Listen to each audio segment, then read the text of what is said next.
नमस्कार दोस्तों, मैं राजन सिंह एक बार फिर से आपके दरबार में हाजिर हूँ एक नई सोच के साथ। दोस्तों, लगभग 1 महीना हो गया मैं घर में बैठा हुआ था और मैंने एक नई चीज़ देखी कि इस 30 दिन के लगभग के दरमियान मैंने अपनी ज़िंदगी का 2 घंटे रोज के हिसाब से अपनी ज़िंदगी का 60 घंटे में मैंने टेलीविज़न को देखा। दोस्तों, मुझे लगता है कि टेलीविज़न हमारे दिमाग को इस कदर कन्विंस कर रहा है कि हमारे दिमाग को डस्टबिन का डब्बा बना रहा है। दोस्तों, इस 60 मिनट प्रत्येक दिन देने के बाद मेरे को ये महसूस हुआ कि उसमें 10 मिनट की न्यूज़, कोई अच्छी न्यूज़ आती है जिसको देखा जा सकता है।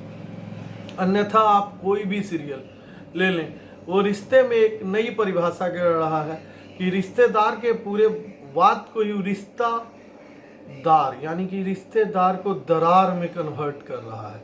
कभी सास भी कभी बहू थी, कभी सास बहू साजिश थी, तो कभी चाचा मामा का झगड़ा था, तो कभी बाप बेटे में एक शंका पैदा हो रही थी। तो कहीं ऐसा तो नहीं है दोस्तों कि लगातार हम अपने घर में अपनी माँ, बेटी, बहू और अपने आगे आने वाली पीढ़ी को टेलीविज़न का कचरा परोस रहे हैं। टेलीविज़न एक ऐसा कचरा परोस रहा है कि उसके 75% यानी 75% सीरियल सिर्फ घर में दरार पैदा करने का कार्यक्रम दिखाते हैं और एक ही सीन को 3-3 बार ऐसे जूम करके दिखाते हैं।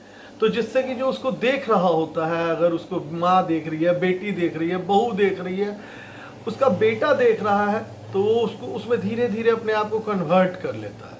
उसके दिमाग में कचरा भरते जा रहा है और रिश्ते की परिभाषा को बदल रहा है। दोस्तों, इस टेलीविज़न के कचरे को देखना मैंने तो बंद कर दिया है।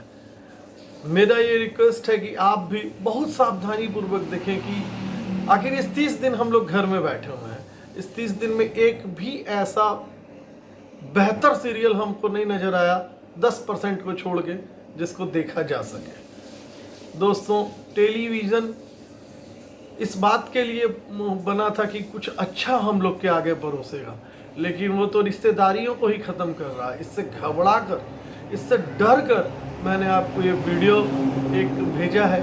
और अगर आप मेरी इस बात से सहमत हों तो अपना कम से कम समय, न्यूनतम समय अच्छे धारावाहिक या अच्छी न्यूज़ सुनने में लगाएं, अन्यथा इस रिश्तेदार में दरार पैदा करने वाले डब्बे को बंद कर दें, इसको ना देखें। धन्यवाद।